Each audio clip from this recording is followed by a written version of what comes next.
Coucou, j'ai eu envie de vous parler d'amour aujourd'hui. Mais l'amour rime parfois avec chagrin et adieu.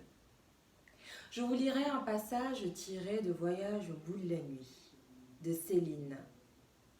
Ferdinand dit au revoir à Molly l'américaine. Il rentre en France et laisse derrière lui celle qu'il aime. Dans le texte qui accompagne cette vidéo, vous trouverez tous mes sentiments à propos de ce roman. Seulement, j'aimerais savoir en commentaire si vous l'avez déjà lu et ce que vous en avez pensé. Sinon, je vous exhorte, je vous invite vivement à le lire. Bonne lecture. À 2 ou 3 reprises après ça, on s'est donné rendez-vous avec Robinson. Il avait bien mauvaise mine. Un déserteur français qui fabriquait des liqueurs en fraude pour les coquins de Détroit lui avait cédé un petit coin de son business. Ça le tentait, Robinson. J'en ferais bien un peu, moi aussi, du rodéon pour leur sale gueule, qu'il me confiait. Mais vois-tu, j'ai perdu l'estomac. Je sens qu'au premier flic qui me travaille, je me dégonfle. J'en ai trop vu. Et puis en plus, j'ai tout le temps sommeil, forcément. Dormir le jour, c'est pas dormir. Sans compter la poussière des bureaux, qu'on s'en remue plein les poumons. Tu t'en rends compte, ça crève un homme. On s'est donné rendez-vous pour une autre nuit. Je suis retournée trouver Molly et je lui ai tout raconté. À me cacher la peine que je lui faisais, elle se donnait bien du mal, mais c'était pas difficile à voir quand même qu'elle en avait. Je l'embrassais plus souvent à présent, mais c'était du profond chagrin le sien. Plus vrai que chez nous autres. Parce qu'on a plutôt l'habitude, nous autres, d'en dire plus qu'il y en a. Chez les Américaines, c'est le contraire. On n'ose pas comprendre, l'admettre. C'est pas de l'orgueil, c'est pas de la jalousie non plus, ni des scènes. C'est rien que de la vraie peine du cœur. Et qu'il faut bien se dire que tout ça nous manque en dedans et que pour le plaisir d'avoir du chagrin, on est sec. On a honte de ne pas être plus riche en cœur et en tout, et aussi d'avoir jugé quand même l'humanité plus basse qu'elle n'est vraiment au fond. De temps en temps, elle se laissait, Molly, entraîner tout de même à me faire un petit reproche, mais toujours en termes bien mesurés, bien aimables. « Vous êtes bien gentil, Ferdinand, me disait-elle, et je sais que vous faites des efforts pour ne pas devenir aussi méchant que les autres. Seulement, je ne sais pas si vous savez bien ce que vous désirez au fond. Réfléchissez-y bien.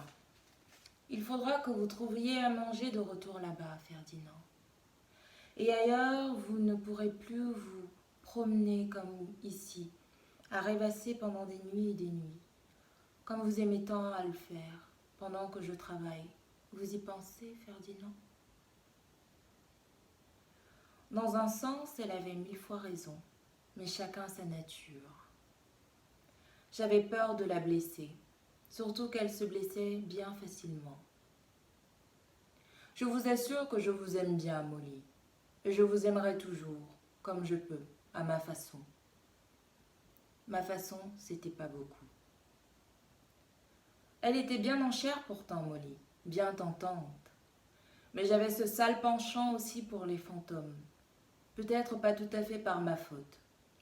La vie nous force à rester beaucoup trop souvent avec les fantômes. Vous êtes bien affectueux, Ferdinand, me rassurait-elle. Ne pleurez pas à mon sujet. Vous en êtes comme malade de votre désir d'en savoir toujours davantage. Voilà tout.